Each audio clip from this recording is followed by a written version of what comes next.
Querido, eu gostaria de convidar você a abrir a palavra de Deus enquanto as crianças saem.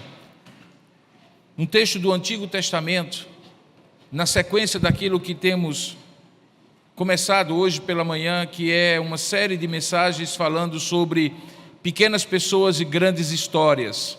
Hoje pela manhã nós falamos sobre aquele rapazinho que trouxe os 5 pães e 2 peixinhos para Jesus multiplicar e alimentou toda uma multidão. E eu falei naquela ocasião que quando alguém se dispõe e descobre o seu lugar na sua própria história, porque há uma história que às vezes acontece conosco, que nós estamos vivenciando e que nem sempre fica evidente para nós. A gente vai tocando a vida sem perceber bem que ela tem um propósito maior do que o cotidiano, das coisas que fazemos, das coisas que realizamos. Vamos no automático, até que determinadas coisas, ciclos, se abrem ou se fecham, e nós então percebemos que há um propósito maior, e aí descobrimos o nosso lugar na nossa própria história, tendo sempre Jesus como grande protagonista, e reconhecendo que nós somos chamados para ser coadjuvantes, nunca figurantes, nunca sem importância, sempre com uma importância muito grande. E ao fazermos isso, descobrimos o nosso lugar na nossa própria história. Essa história que nós vamos ler agora no Antigo Testamento, no livro de 2 Reis, capítulo 5, a partir do verso 1, é a história de alguém que poderia ter ficado na dela, poderia ter ficado calado ou calada, e não estaria pecando se fizesse isso. Não estaria cometendo nenhum pecado, estaria, na verdade, simplesmente fazendo aquilo que era o mínimo que se esperava da sua vida. Porém, quando nós descobrimos o nosso lugar na nossa própria história, reconhecemos que há um valor maior, um princípio maior, um propósito maior na nossa vida, onde Deus é o protagonista e nós somos coadjuvantes, nós não ficamos no mínimo. Nós nos colocamos diante de Deus e Deus nos usa, e nos usa de maneira poderosa. Veja a história de uma jovem, tão jovenzinha provavelmente quanto aquele rapaz que entregou os 5 pães e os 2 peixinhos. Ela é mais um exemplo de uma pequena pessoa, ou de uma pessoa pequena, que fez um grande papel numa grande história. A palavra de Deus diz assim: Naamã, comandante do exército do rei da Síria, era grande homem, diante do seu senhor e de muito conceito, porque por ele o Senhor dera vitória à Síria. Era ele herói de guerra, porém leproso. Saíram tropas da Síria e da terra de Israel e levaram cativa uma menina que ficou ao serviço da mulher de Naamã em sua casa. E disse ela à sua senhora: tomara o meu senhor estivesse diante do profeta que está lá em Samaria, na minha terra, pois ele o restauraria de sua lepra. Então foi Naamã e disse ao seu senhor, que era o rei da Síria: assim falou aquela jovem que é da terra de Israel, lá em casa. Respondeu então o rei da Síria: vai, anda, e eu enviarei uma carta diplomática ao rei de Israel. E ele partiu, e levou consigo 10 talentos de prata, e 6.000 siclos de ouro, e 10 vestes festivais. No total eram 70 quilos de ouro e de prata, uma fortuna. Levou também ao rei de Israel a carta do rei da Síria, que dizia o seguinte: logo em chegando a ti esta carta, saberás que eu te enviei Naamã, o meu servo, para que o cures da sua lepra. E tendo lido o rei de Israel a carta, rasgou as suas vestes e disse: acaso sou eu Deus com o poder de tirar a vida ou dá-la, para que este envie a mim um homem para eu curá-lo de sua lepra? Notai, pois, e vede que ele procura um pretexto para romper comigo. Ouvindo, porém, o profeta Eliseu, homem de Deus, que o rei de Israel rasgara as suas vestes, mandou dizer ao rei: por que rasgaste as tuas vestes? Deixai-o vir a mim, e saberá que há profeta em Israel. Veio, pois, Naamã com os seus cavalos e os seus carros e parou à porta da casa de Eliseu. Então Eliseu lhe mandou um mensageiro dizendo: vai, lava-te 7 vezes no rio Jordão e a tua carne será restaurada e tu ficarás limpo. Naamã, porém, muito se indignou e foi dizendo assim: pensava que eu, ou que ele, o profeta, sairia a ter comigo, pôr-se-ia de pé, invocaria o nome do seu Deus, moveria a mão sobre o lugar da minha lepra e restauraria o leproso. Não são, porventura, os rios Abana e Farfá, rios lá de Damasco, a minha terra, muito melhores do que todas as águas de Israel? Não poderia eu lavar-me nelas e ficar limpo? E voltou-se e se foi indignado. Então se chegaram a ele os seus oficiais e lhe disseram: meu pai, era assim que tratava um homem tão nobre como ele? Se te houveras dito, profeta, alguma coisa difícil, acaso tu não o farias? Quanto mais, já que apenas te disse: lava-te e ficarás limpo. Então desceu e mergulhou no Jordão 7 vezes, consoante a palavra do homem de Deus, e a sua carne se tornou como a carne de uma criança e ficou limpo. Voltou ao homem de Deus, ele e toda a sua comitiva, veio, pôs-se diante dele e disse: eis que agora reconheço que em toda a terra não há Deus senão em Israel. Agora, pois, te peço, aceites um presente do teu servo.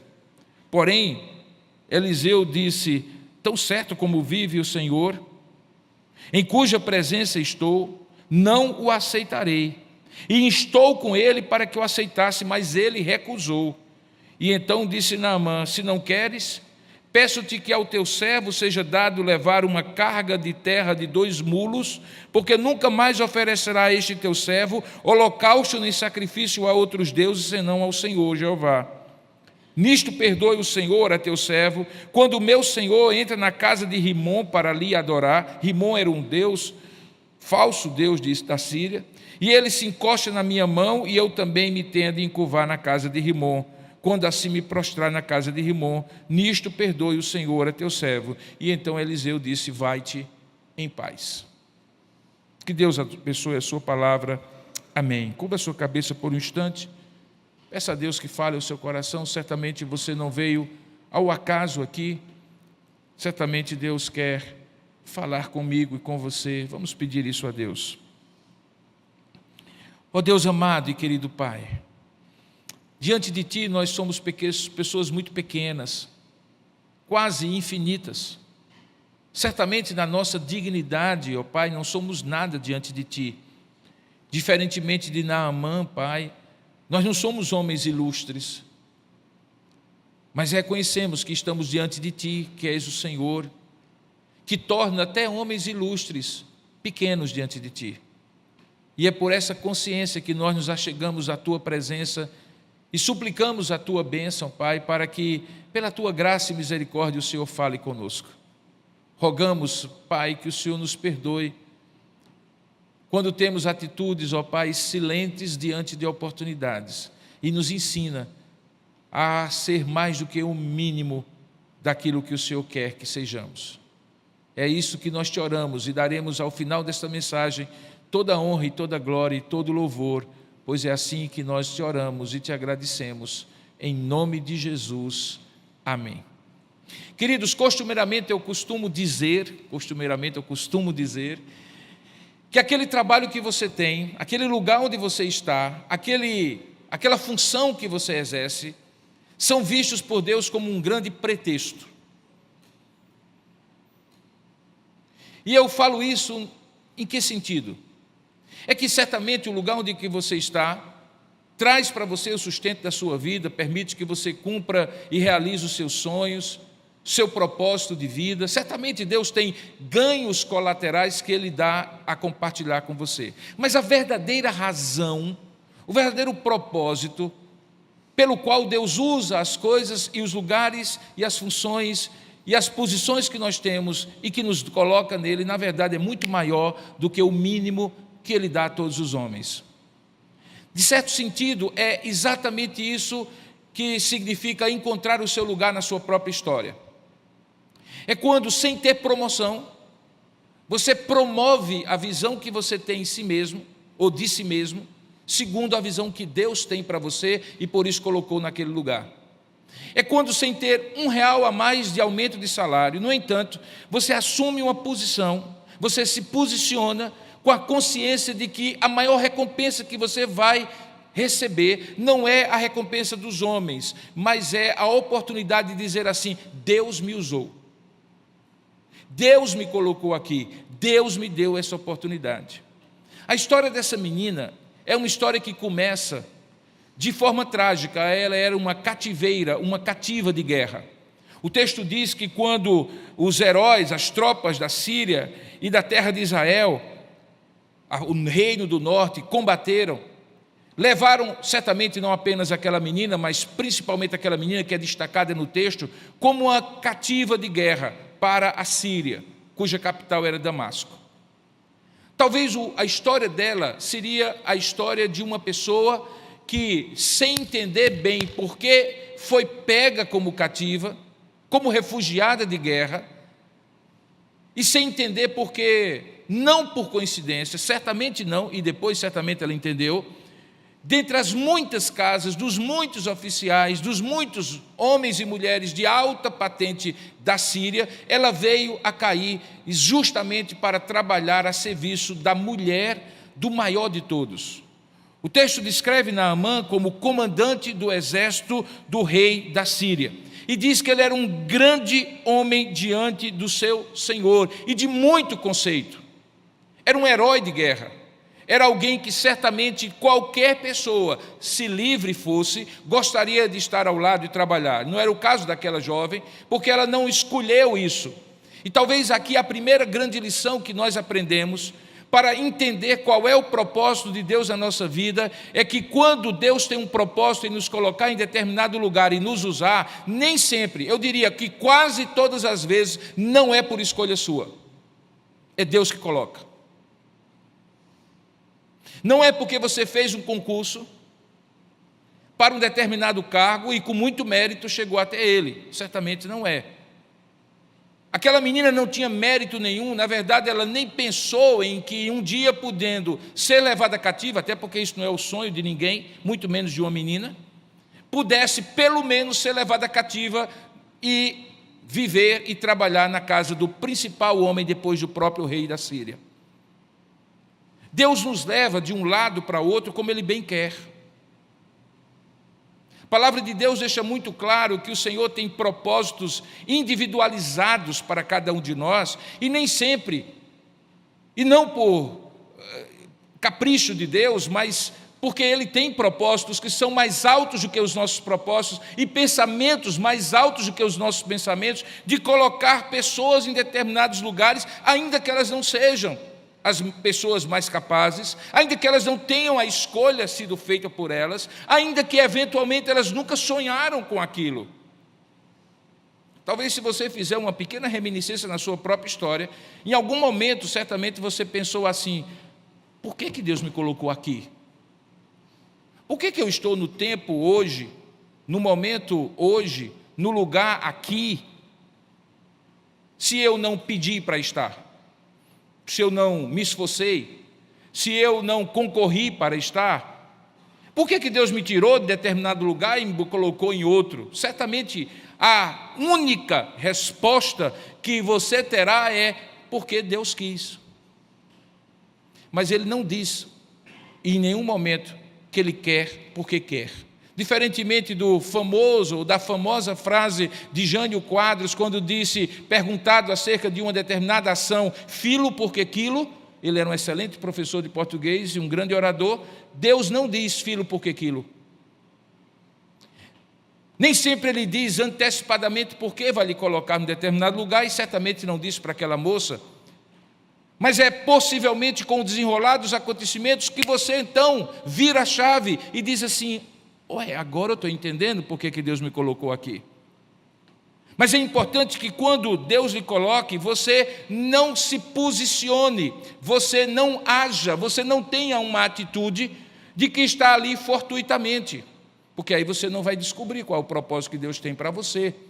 Porque para descobrir propósitos de Deus na nossa vida, como Ele usa pessoas pequenas para grandes histórias, é preciso ter a antena ligada, a antena espiritual ligada.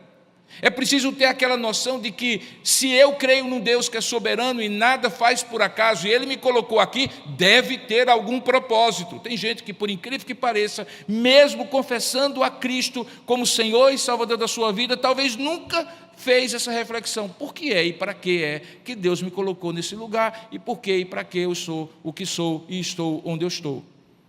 E aí a vida vai passando e a pessoa não encontra o seu lugar na sua própria história. Mas essa menina, diz o texto, que ela estava no lugar certo e era a pessoa certa na hora certa, porque Deus havia escolhido. O texto desenrola e diz que a razão humana, e aqui há uma coisa muito interessante, sabe? As causas pelas quais Deus age, elas são as causas imediatas, ou seja, aquelas que não têm nenhuma mediação, não têm nenhum instrumento, não tem nenhuma razão no meio, é só porque Deus tem um propósito que depois Ele vai revelar, mas existem causas mediatas, que Deus media através de circunstâncias. E veja que havia uma circunstância que explica sim, por que essa história foi tão interessante e revela a existência de uma pequena pessoa que tem uma grande participação numa história que é maravilhosa. É porque o texto diz que, ao descrever aquele homem, ainda no verso 1, que apesar de ele ser um grande homem diante do seu Senhor e de muito conceito, e a razão era que porque por ele o Senhor dera vitória, e é curioso que aqui o Senhor dera vitória está com letra maiúscula, porque quem escreve certamente não reconhece outra pessoa que pode dar vitória aos homens, mesmo àqueles que não o reconhecem, senão o Senhor, porque é Deus que coloca reis, é Deus que depõe reis, é Deus que tira do trono, é Deus que coloca no trono, quer a pessoa reconheça ou não. Por isso que o texto diz que o Senhor dera uma grande vitória a ele. E por isso ele era um homem, sem dúvida alguma, herói de guerra. Mas veja a última frase, ele era herói de guerra, porém leproso. Interessante que as pessoas mais poderosas, mais famosas, mais ricas, mais autossuficientes, sempre tem um porém. Elas sempre têm um porém. Sempre tem uma história escondida, sempre tem uma doença escondida, sempre tem uma limitação, sempre tem um medo. É curioso como não existe essa coisa de você estar bem todo o tempo e ser o bonzão todo o tempo e ter todas as coisas coletadas de tal maneira que no seu quebra-cabeça tudo já se encaixou. Sempre tem uma peça faltando. No caso de Naamã não era uma peça qualquer. Ele era leproso. Em Israel e em outras culturas semíticas, a lepra era associada naquela época a não somente coisas contaminadas, impuras do ponto de vista espiritual, mas também coisas que contaminariam as outras. Por isso que todo leproso, mesmo fora de Israel, era tido como alguém isolado. Talvez ele não era o homem isolado que deveria ser, porque ele era herói de guerra. Mas imagine o constrangimento dele se a lepra fosse visível, que numa cerimônia qualquer, com toda pompa e circunstância, no entanto, tivesse ali no seu rosto, nos seus braços, nas suas pernas, nas suas cartilagens, uma marca da lepra. Certamente não era uma situação agradável e aquilo doía no coração de Naamã. E por que eu sei que aquilo doía no coração de Naamã? Porque na primeira ocasião em que aquela jovem, que não tinha nenhum tipo de reputação ou expertise sobre absolutamente nada, simplesmente solta assim para sua esposa que Naamã poderia encontrar uma cura, ele imediatamente move céus e terra para ir atrás. Aquilo é o atrás do desespero, da angústia, de quem se via completamente bem-sucedido, porém era leproso. E quando existe um porém na vida de alguém, ele tenta afastar esse porém, resolver esse porém, independentemente de como ele estiver. Então aquele homem era um homem leproso e por causa da lepra dela, de maneira mediata, não imediata, mas mediata, Deus colocou aquela jovem ali naquele lugar. Porque Deus colocou, colocou porque Deus quis, certamente, como a gente vai ver, para o seu nome ser glorificado. Mas por que ali? Porque ali havia um leproso, porque onde houver um grande problema, Deus quer usar pequenas pessoas como meios mediatos, intermediários, pelos quais Ele opera o seu grande milagre. Pouco importa se a pessoa é pequena ou não. Mas quando ela encontra o seu lugar na história, Deus usa essa pessoa, mesmo pequena, como era, no caso, aquela jovem. Jovem que, diga-se de passagem, até agora a gente não sabe o nome, não é verdade? E nem vai saber. Porque essa é uma terceira característica das pessoas pequenas que Deus usa, é que o nome delas não é realçado. Agora, se você parar um pouquinho, você verá quantas vezes o nome do Senhor é realçado nesse texto. Porque Deus usa pessoas pequenas para a sua maior glória, e não pessoas grandes para a sua própria glória. Na verdade, todas as vezes que nós olharmos para alguém que se autoglorifica, nós temos que ter muito cuidado, porque esse é o caminho da destruição. A palavra de Deus deixa muito claro que o saber e o orgulho precedem a queda, o saber ensoberbece e a soberba precede a queda. A palavra de Deus diz muito claramente que o Senhor resiste aos soberbos, porque Ele não divide com ninguém a sua glória. Aquela menina era anônima, porque as pequenas pessoas que fazem parte de grandes histórias, via em regra, são anônimas. Alguém logo depois da mensagem de hoje disse: pastor, estou achando que vai sair um livro dessa série aí. Na verdade, eu vou dizer uma coisa. Eu tenho estudado ao longo de alguns meses já, não apenas nos textos da Sagrada Escritura, mas nos grandes eventos da história. Recentemente nós comemoramos 507 anos da Reforma Protestante. As figuras de Lutero, de Calvino, de Zwinglio foram exaltadas. Mas existem histórias maravilhosas de pequenas pessoas no meio da Reforma que fizeram uma grande diferença, sem as quais Lutero, nem Calvino, nem nenhum deles poderia fazer o que fizeram. Na história isso acontece. E é possível que hoje, agora, nesse momento, na sua história, você seja essa pequena pessoa anônima que pode fazer uma grande diferença. Ou Deus queira usar alguém pequeno e anônimo para fazer uma grande diferença na sua vida.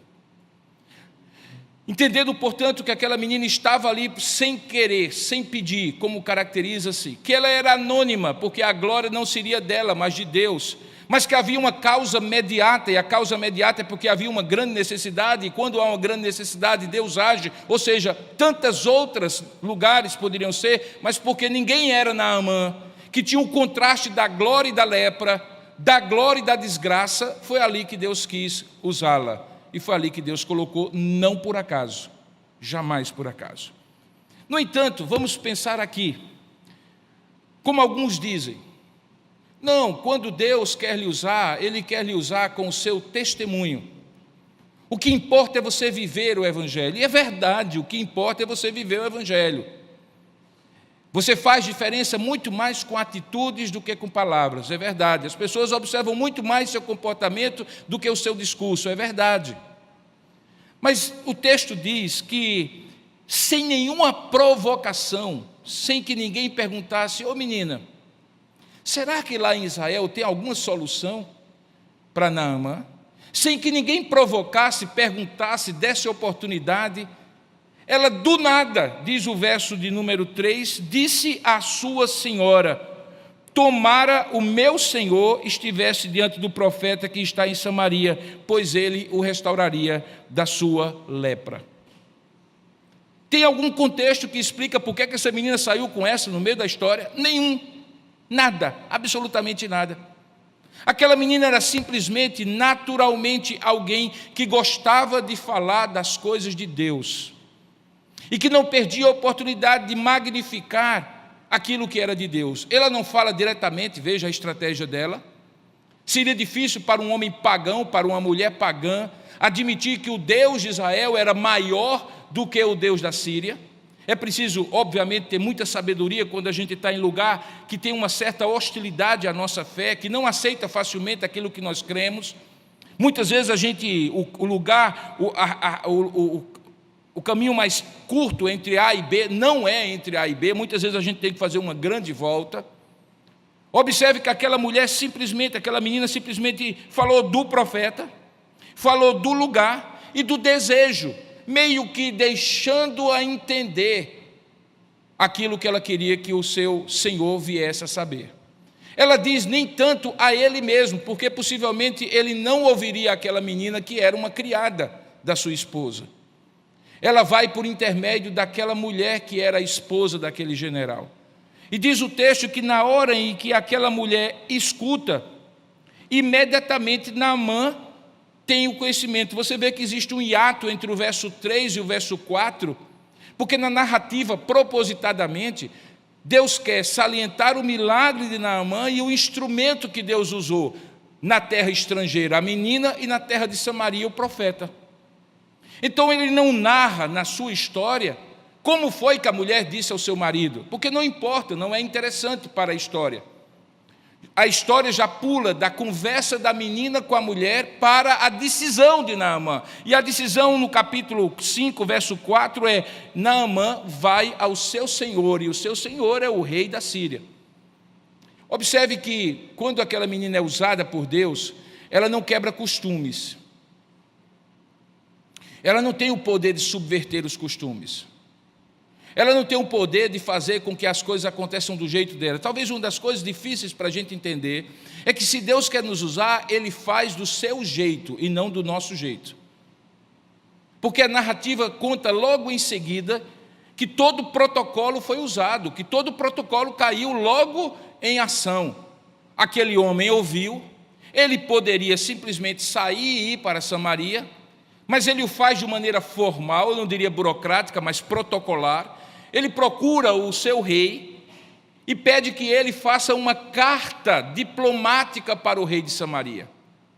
Aquele homem era acostumado às altas esferas, e aquele homem era acostumado às altas esferas, e por isso ele fez daquela forma.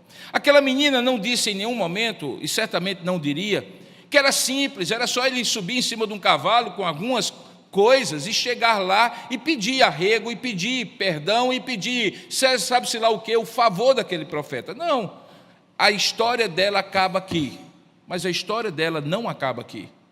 A história dela acaba aqui, não, a história dela não acaba aqui. Porque a quarta coisa maravilhosa nesse texto é que quando você faz o seu pequeno papel, os grandes desdobramentos independem de você, mas eles acontecem. É como jogar uma pedrinha num lago que está ali com as águas plácidas. Quando a pedrinha entra na água, ela faz um círculo de deslocamento de água e você diz assim: acabou aqui. Não, não acabou aqui. As repercussões e reverberações vão acontecendo até novamente aquele pequeno deslocamento de água se tornar um pouco maior e encontrar a margem. Assim são nossas ações, queridos. Elas nunca têm pouca repercussão. Seja para o mal ou seja para o bem, tudo que a gente fizer repercute. Tudo que a gente fizer desdobra-se para o bem ou para o mal. E toda a história a partir dali é a história do desdobramento daquela pequena ação daquela menina que não ficou calada. Ela simplesmente testemunhou acerca daquilo que ela conhecia da sua história. Não tentou subverter o protocolo de Naamã nem do rei da Síria, mas a partir dali ela desencadeou algumas coisas benéficas, como uma grande corrente do bem que favorece Naamã. Talvez se nós olhássemos só até aqui, nós identificaríamos só a figura dessa menina, e já seria uma bênção. Mas talvez haja uma quinta lição aqui que eu gostaria que você compartilhar com você. É que, como se fosse uma grande cadeia de pequenas pessoas, aquilo que aquela menina fez foi complementado por outros pequenos da história. E aqui eu quero dar um pulo bem grande nessa história, porque quando Naamã então chega a Israel, e tem todo aquele texto, todo aquele contexto que nós acabamos de ler, ele se irrita com a sugestão meio que assim indiferente do profeta, sem aquela pompa e circunstância que ele estava imaginando que o profeta usaria para com ele. Ele se irrita, diz o verso de número 11, que ele muito se indignou, e disse assim: eu pensava que ele sairia a ter comigo, ficaria de pé, invocaria o nome do Senhor seu Deus, moveria a mão sobre o lugar da lepra e restauraria o leproso. E até se indigna com aquilo que parecia ser uma solução inadequada. Ele diz: não são porventura Abana e Farfá, rios de Damasco, melhores do que todas as águas de Israel? E aí ele voltou-se, pegou toda a sua entorragem e foi embora de volta para a Síria. Ou tentou ir. Porque no meio do caminho, diz o verso 13, que porque a menina fez o que fez, e os desdobramentos aconteceram da maneira como aconteceram, de onde menos se esperava, os oficiais de Naamã, com todo o respeito e cautela, também foram homens usados como pequenas pessoas para uma grande história. Deixe-me dizer, os oficiais não teriam essa participação, se aquela menina não tivesse tido aquela participação. Mas uma vez que ela teve aquela participação, Deus, o seu propósito, entretecendo a história de Naamã, usa outros homens, que nem eram homens tementes a Deus, eram oficiais da Síria, possivelmente pagãos. Porque diz o texto no verso 13, que se chegaram a eles os seus oficiais e lhe disseram com uma lógica cristalina, uma coisa absurdamente lógica e óbvia: meu senhor, meu pai, se o profeta não tivesse te dito alguma coisa muito difícil por conta da tua condição de lepra, tu não farias? Sim. Então, faça. Agora, é bom eu falar aqui, tanto tempo depois, mas você imagina o que é numa ordem militar, onde a hierarquia e a disciplina são rígidas, que um oficial ouse, mesmo sendo oficial, se dirigir ao comandante e dar uma sugestão para que ele reveja o seu ponto de vista e mude a sua orientação? Você entende por que eles foram tão assim, protocolares, tão respeitosos? Meu pai, se uma possibilidade, se tivessem te pedido coisa difícil, tu não farias? Tudo porque aquela menina fez o que não era o mínimo a ser feito. Fez mais do que o mínimo, fez mais do que o mesmo. E aquilo provocou a que os oficiais ousassem quebrar a hierarquia e a disciplina. Possivelmente Naamã era um comandante muito querido. Existe uma espécie de corporativismo aqui envolvido, mas mais do que isso, existe uma espécie de companhia de irmãos, digamos assim, uma espécie de congraçamento. Aqueles homens certamente olhavam para o seu comandante e tinham dó dele, porque ele era um bom comandante, mas a lepra o limitava em muitos aspectos, o constrangia.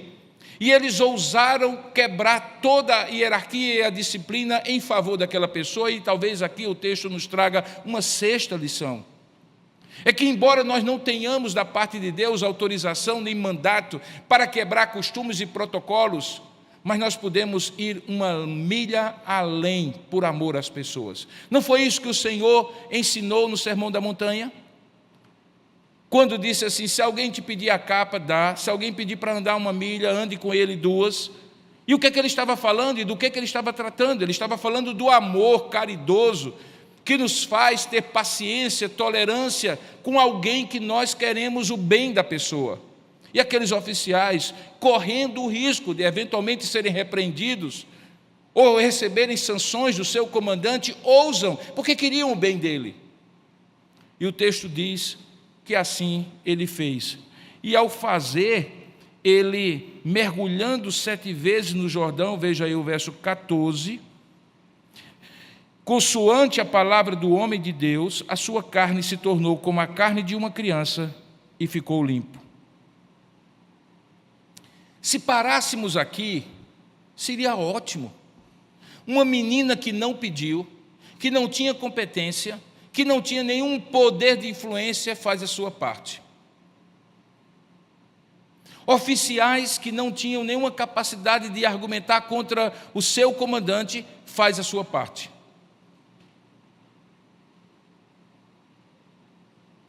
O homem é curado. E a história poderia terminar aqui e terminar muito bem. Mas nunca uma história que começa de uma pequena pessoa para no benefício imediato. Queridos, eu tenho uma plena consciência de uma coisa: no céu a gente vai ter muitas surpresas. No céu a gente vai ter muitas surpresas. Obviamente, para aqueles que servem ao Senhor, uma dessas surpresas é saber e descobrir somente no céu o que uma palavra sua fez de diferença na vida de tantas pessoas. O que um gesto seu fez de transformação na vida de tantas pessoas. Talvez você tenha filhos na fé que você só vai encontrar no céu. Talvez você tenha famílias que foram transformadas aqui na terra e que estarão junto com você nos céus, mas que você só vai descobrir lá. A palavra de Deus nos deixa muito claro que se o milagre foi aquele homem ser curado, maior milagre ainda foi o que aconteceu quando ele reagiu ao milagre. O verso 15 diz: voltou ao homem de Deus, ele e toda a sua comitiva, veio, pôs-se diante dele e disse, olha só o que ele diz: eis que agora reconheço que em toda a terra não há Deus senão em Israel. Senão em Israel. Naquela época em que os povos eram verdadeiras teocracias, e cada nação, cada povo tinha o seu Deus, lutar entre as nações era também colocar no campo da batalha quem era o maior Deus, quem era o Deus verdadeiro e quem era o Deus falso. Você encontra, por exemplo, na história de Davi e Golias, que quando Deus escolhe Davi, e Davi vai sem saber qual era o propósito que Deus tinha para ele, o que indignou Davi foram as blasfêmias e afrontas que Golias proferia contra Saul e o seu reino, Saul e os seus exércitos. Porque era como se o Deus dos filisteus fosse tão poderoso que não poderia punir, que não poderia deixar de vencer o rei de Israel e o Deus de Israel. Foi naquela hora que Davi se indignou em nome do seu Deus, e não apenas em seu nome pessoal, nem do seu rei. Aqui nós encontramos um homem que já tinha invadido Israel e levado aquela menina cativa. No imaginário dele, o seu Deus era maior do que o Deus de Israel, senão não teria lhe dado vitórias. E, no entanto, quando ele vê o milagre que começa numa corrente progressiva, desdobramentos cumulativos, por meio da voz daquela menina, qual é a conclusão que ela chega? A conclusão que ela chega, ou que ele chega, é: não há outro Deus senão em Israel, em toda a terra. Irmãos, preste bem atenção.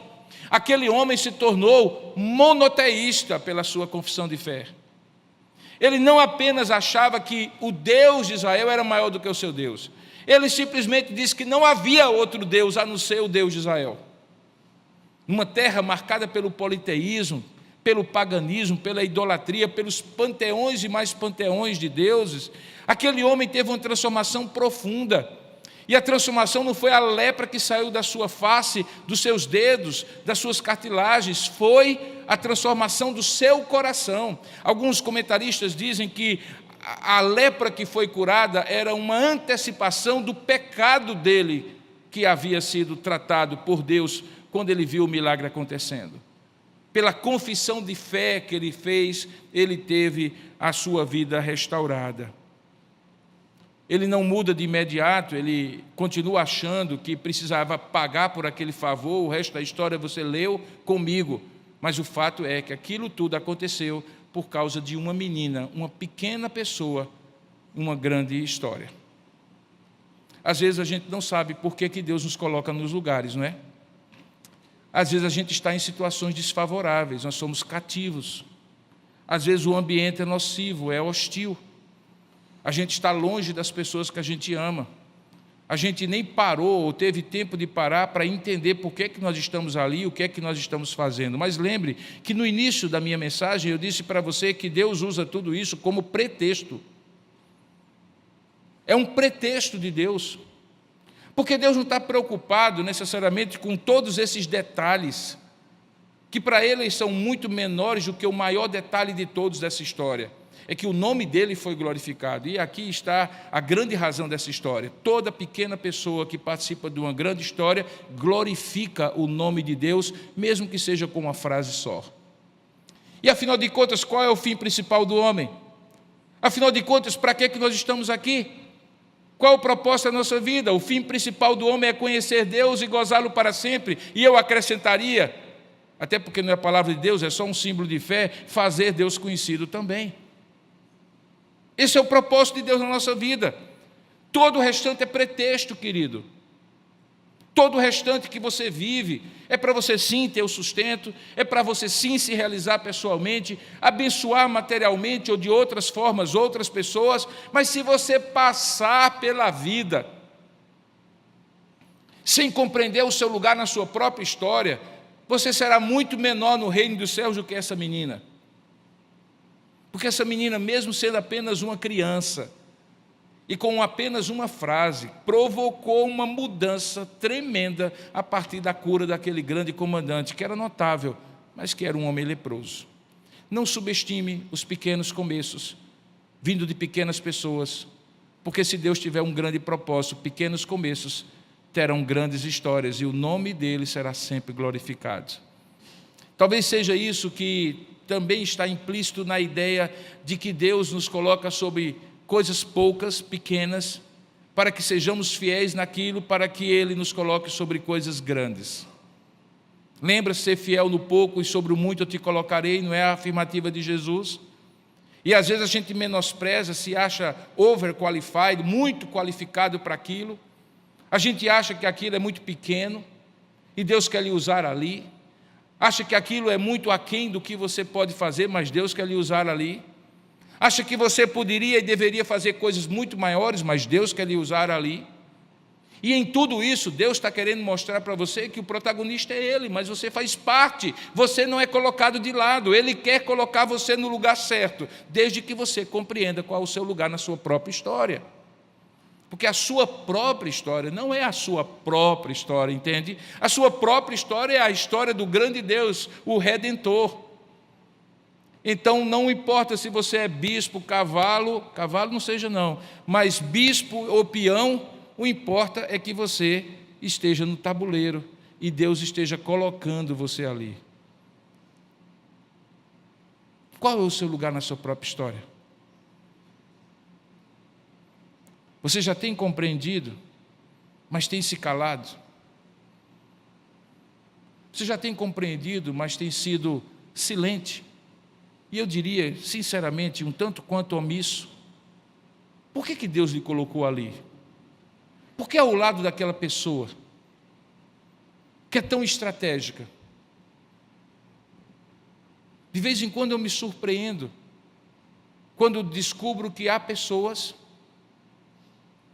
muito simples, muito humildes, que têm um determinado posicionamento no grande tabuleiro da história, pelo qual elas têm acesso a pessoas que nenhum de nós tem.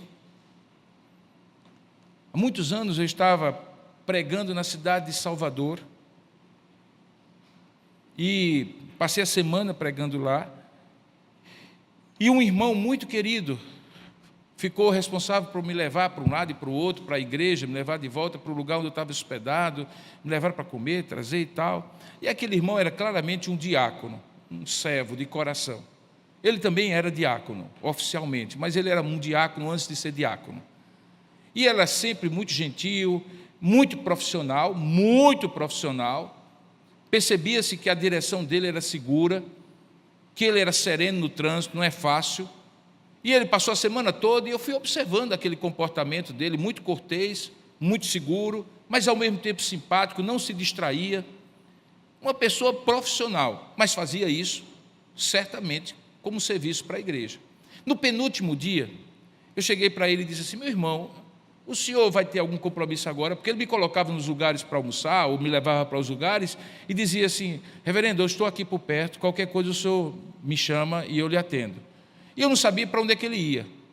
E também não tinha muitas vezes como saber. Na penúltima vez eu disse: você tem sido tão bom comigo, vamos almoçar juntos? Não, reverendo, é porque a minha ordem é deixar o senhor e... Não, vamos almoçar juntos. e fomos almoçar juntos. E aí, naquela hora que ele não estava dirigindo, eu também não era a pessoa que ele estava atendendo, havia uma, digamos assim, paridade ali. Eu disse assim: fulano de tal, me conta a sua história. Ele disse: meu irmão, minha história é muito comum.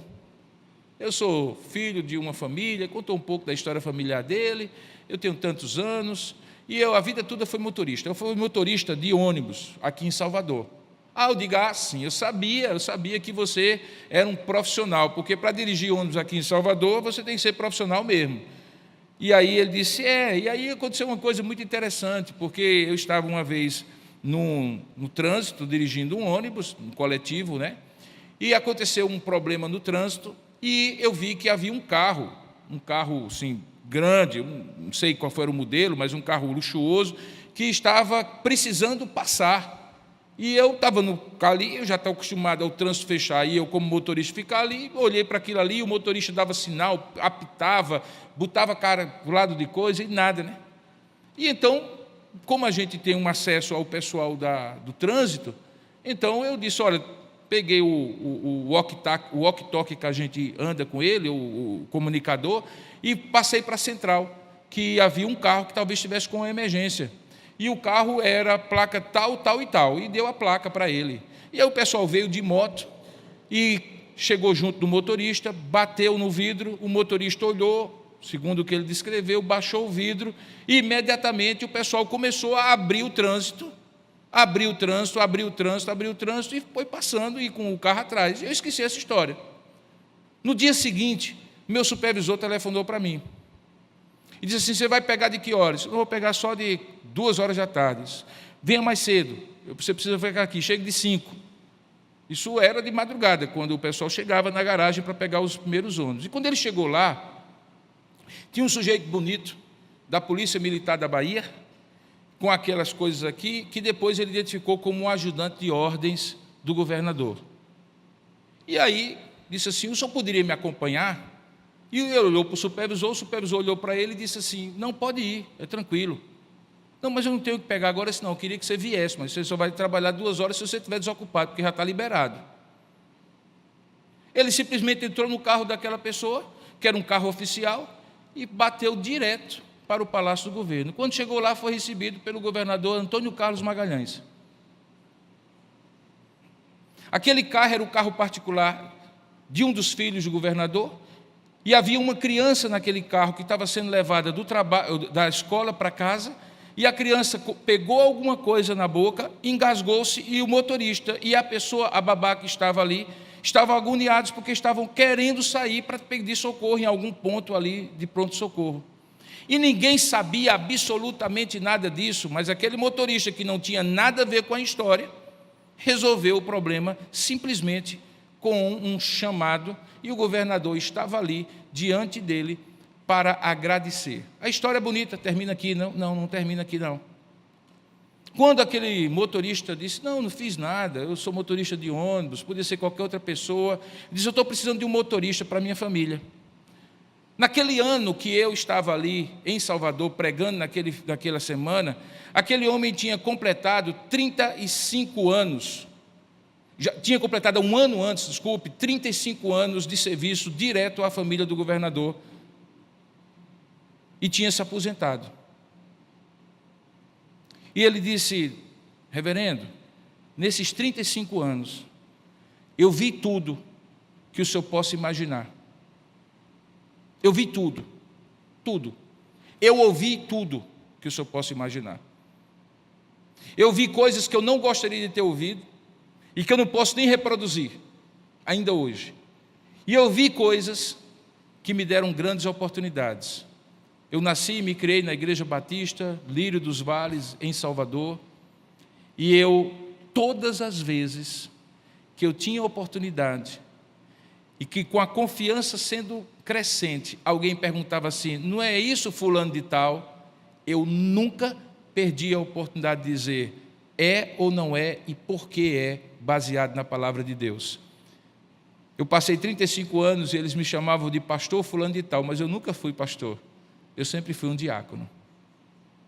É interessante que quando ele diz eu sempre fui um diácono, ele esqueceu que como diácono ele pastoreou grande parte daquela família por 35 anos. Até que, obviamente, aposentado, ele quis descansar e resolveu dedicar todo o seu tempo para o serviço de Deus. Aí eu disse assim para ele: e esse carro bonito que você estava? Naquela época era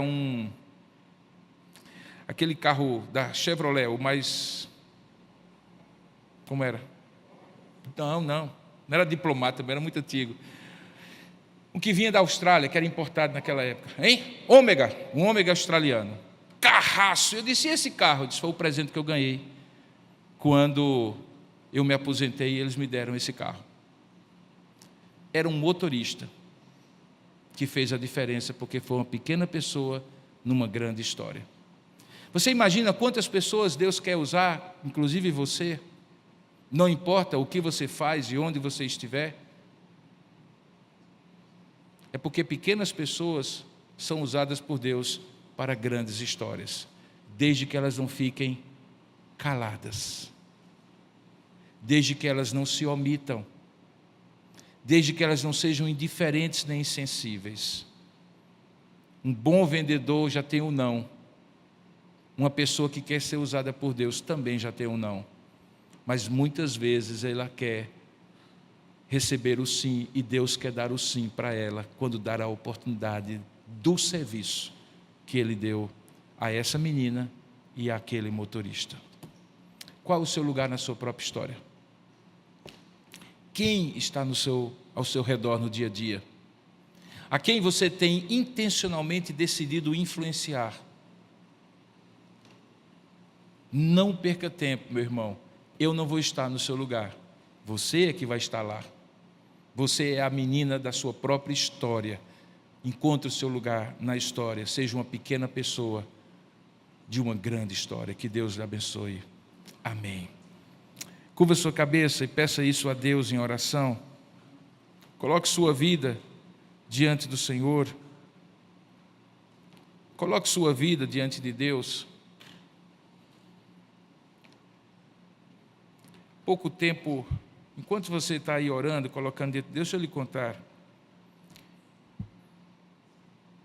Eu estou pregando esse sermão para você e estou recebendo uma mensagem aqui no meu celular da nossa irmã Kátia, que ofereceu o culto em ações de graças hoje.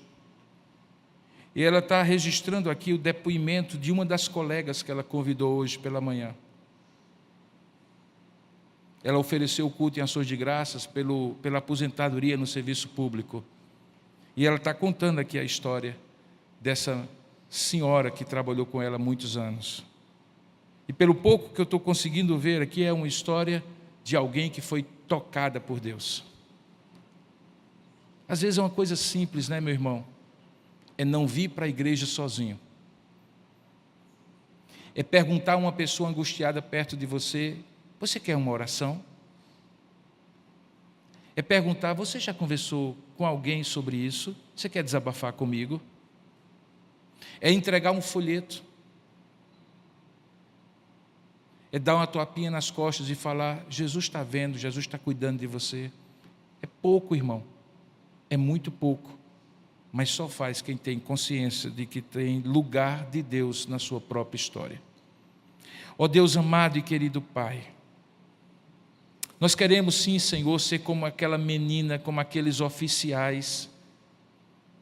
Nós não somos os famosos, não somos os Naamãs desta vida, mas o Senhor nos colocou pelas circunstâncias as mais diversas ao lado de pessoas. E o que nós queremos é ser bênção para essas pessoas. Rogamos que o Senhor use a nossa vida. Rogamos que o Senhor nos dê oportunidades, mas que ao nos dê a coragem, o ímpeto, com sabedoria, de usar essas oportunidades. Ó Deus, não queremos ser condenados pela nossa omissão, pela nossa indiferença ou insensibilidade. Não queremos ficar com a consciência pesada e envergonhados diante de Ti, porque o Senhor colocou diante de nós as oportunidades, algumas das quais qualquer um poderia fazer qualquer coisa, mas o Senhor deu a nós. Ouve agora a oração de cada um filho e cada uma filha tua que está aqui, em busca de entender por que está onde está, com qual propósito Ajuda-os, ó Pai, a não perderem as oportunidades de ouvirem o direcionamento do Senhor, a não se constrangerem em adiar compromissos, em desviar caminhos, desde que seja para ser usado pelo Senhor. Faça isso, Pai, e nos dá consciência do nosso lugar na nossa própria história. É o que nós oramos em nome de Jesus. Amém.